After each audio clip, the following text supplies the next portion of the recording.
बताता हूँ, डायबिटीज हो गई, बहुत हो रहा है आजकल गांव गांव, तो आप इंसुलिन लेते हैं। इंसुलिन बहुत खतरनाक है। इंसुलिन के बारे में सब डॉक्टर कहते हैं कि जो इसकी डिपेंडेंसी हो गई आपको, तो ये लेके ही जाएगी आपको दुनिया से, क्योंकि इंसुलिन बार बार लेने से किडनी खराब होती है, लीवर भी डैमेज होता है, और जो इंसुलिन लेने लगता है ना उसको कुछ भी हो जाता है। ब्रेन हेमरेज हो सकता है, ब्रेन स्ट्रोक हो सकता है, हार्ट स्ट्रोक हो सकता है, पैरालिसिस हो सकता है, कुछ भी हो सकता है, आंखों की रोशनी चली जाती है। तो आप कभी भी ये इंसुलिन पे निर्भर मत करो डायबिटीज के किसी भी पेशेंट के लिए। फिर आप बोलेंगे क्या करें? आपके घर की दवाएं हैं जो आयुर्वेद से आई हैं, उनका उपयोग करो। सबसे अच्छी दवा है मेथी का दाना, सब घर में है। तो जिनको भी डायबिटीज है उनको बोलो कि 2 चम्मच मेथी का दाना रात को पानी में डालें, सवेरे उठ के पानी को घूंट घूंट से पिएं और मेथी चबा के खाएं। बहुत सरल इलाज है। 3 महीने में आप देखोगे शुगर नॉर्मल रहेगी। लेकिन शुगर नॉर्मल हो जाए तो ये मतलब नहीं है कि मेथी का दाना छोड़ देना, आगे कभी भी ना हो भविष्य में, थोड़े दिन खाते रहो। और जो और ज्यादा शुगर है, मेथी के दाने से नहीं मिट रही है, तो एक छोटा काम करो कि मेथी का दाना खाया, उसके आधा पौना घंटे के बाद करेले का थोड़ा रस पी लो, आधा कप, बहुत जल्दी ठीक हो जाएगा। और अगर इन दोनों से भी कब्जे में नहीं आ रही है, कंट्रोल नहीं हो रही है शुगर, तो तीसरा और आखिरी उपाय करो, जामुन की गुठली का पाउडर बना लो, वो चम्मच भर के गर्म पानी से फंकी ले लो, खाने के आधा घंटे पहले या आधा घंटे बाद। ये 3 एक साथ करो तो गारंटी से शुगर ठीक है।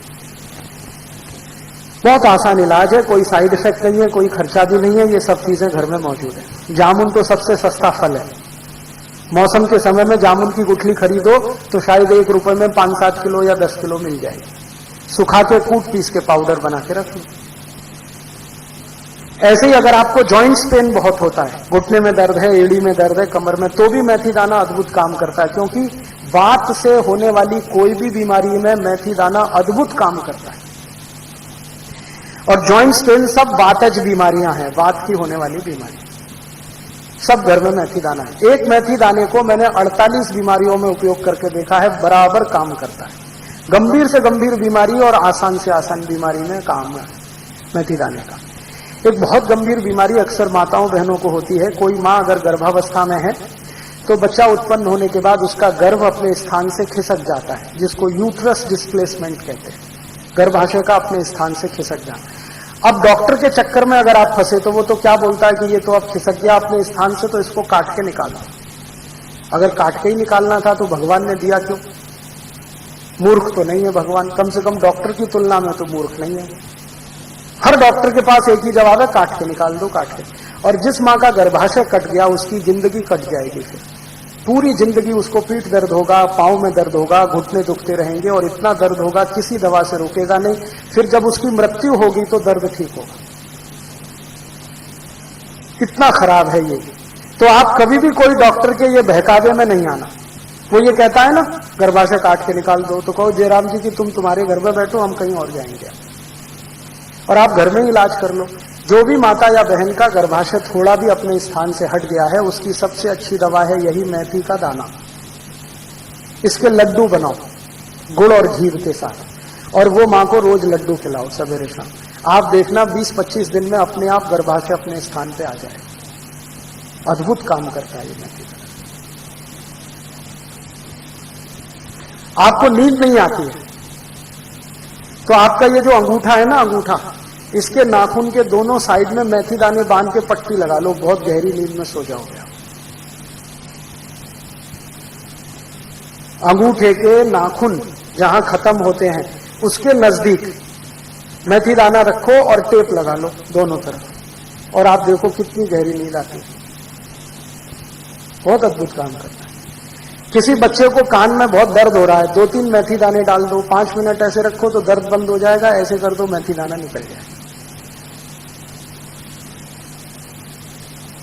मैंने बताया आपको 48 बीमारियों में प्रयोग किया मेथी दाना। कभी भी ये ना नहीं बोलता, रिजल्ट हमेशा देता है। और हमारा घर कोई ऐसा है नहीं जहां मेथी दाना मिले नहीं। अद्भुत है, आप इसको जरूर घर में रखो, भरपूर इस्तेमाल करो। और ऐसे ही बहुत अच्छी दवा अपने घर में है दालचीनी। मेथी दाने के बाद दूसरी सबसे अच्छी दवा जो मुझे नजर में आई है वो दालचीनी। एक दालचीनी से लगभग 43 रोग ठीक होते हैं। अकेली दालचीनी। दालचीनी तो आप जानते ही हैं, वो उसको पीस के पाउडर बना लो, तज कहते हैं, शायद उसको तज कहते हैं, यहाँ दालचीनी कहते हैं। हाँ, ये वही है ना सिनामोन जिसको अंग्रेजी में कहते हैं। हाँ, तो ये अद्भुत है दालचीनी। हार्ट के पेशेंट को दे दो, इसका काढ़ा बना के बहुत अच्छा काम करता है। ब्लड प्रेशर बहुत हाई हो गया है, दालचीनी का काढ़ा पीना शुरू कर दो। ब्लड प्रेशर बहुत लो है तो दालचीनी का काढ़ा पियो, थोड़ा गुड़ डाल के पियो। अगर आपको बहुत अच्छे पेट खराब रहते हैं, माने ज्यादा दिन पेट खराब रहता है, दालचीनी लेना शुरू कर दो।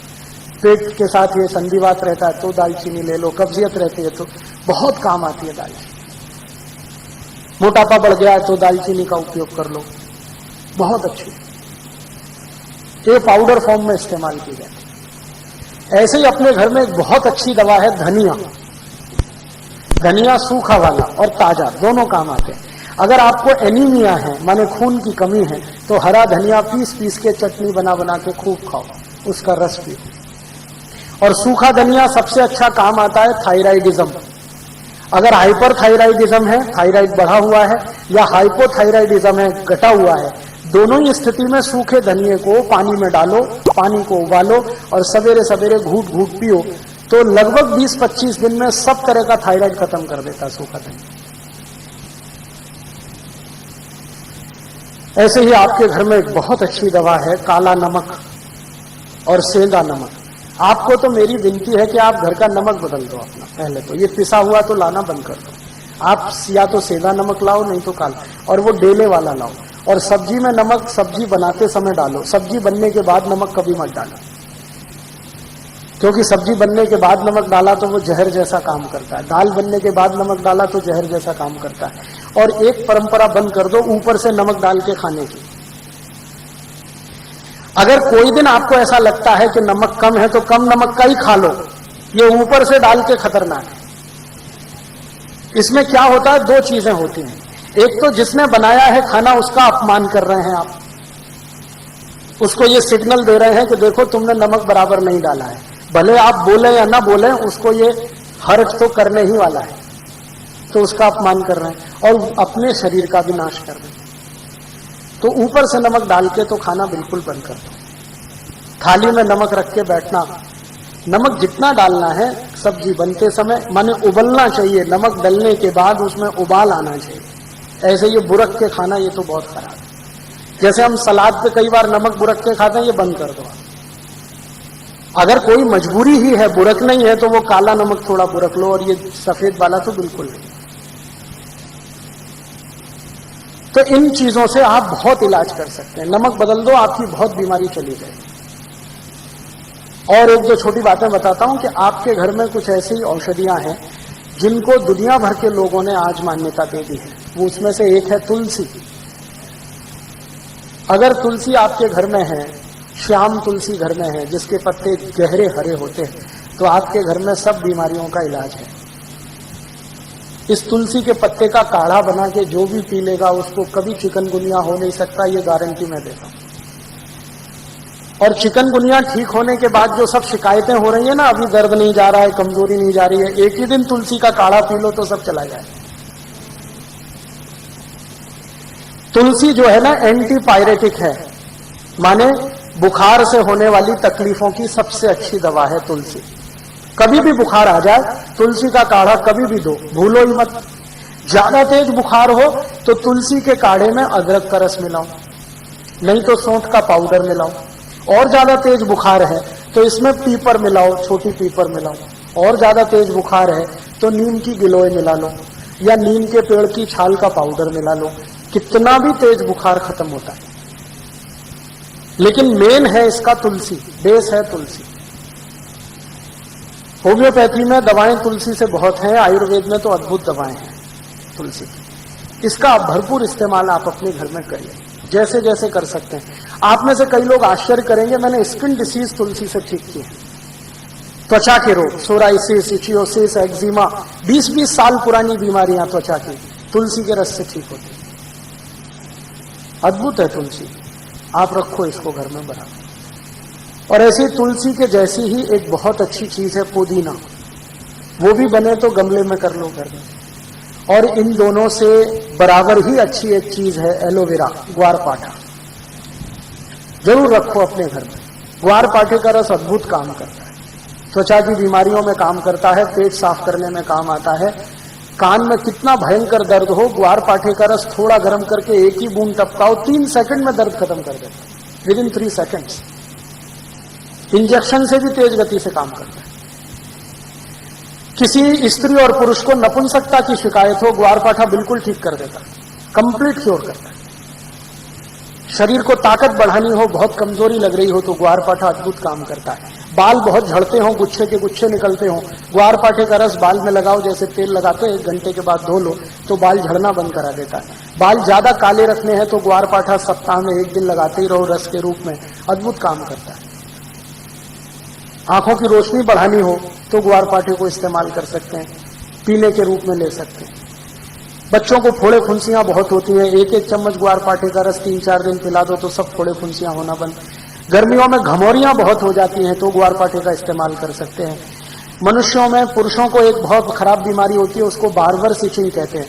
दाढ़ी बनाओ ना, उसके बाद लाल लाल फुंसियां हो जाती हैं, उनको बोलो कि ग्वारपाठे का रस लगा के फिर शेविंग करें तो कभी ये तकलीफ नहीं आती।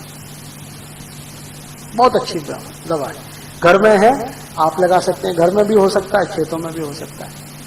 एक दिन मैंने ये सब गिना तो 108 दवाएं हमारे रसोई में हैं, 108, और इनसे हर बीमारी ठीक हो सकती है। कहीं घर के बाहर जाने की जरूरत ही नहीं है।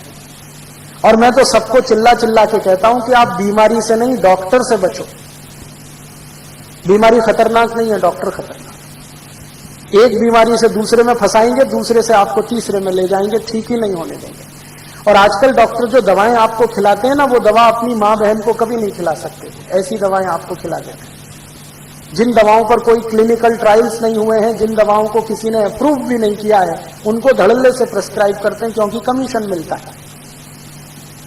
और ये कमीशन खोरी इतना बढ़ गया है कि अब अच्छा डॉक्टर चिराग लेके ढूंढने निकलो तो कोई एक मिले, मुश्किल से एक मिले।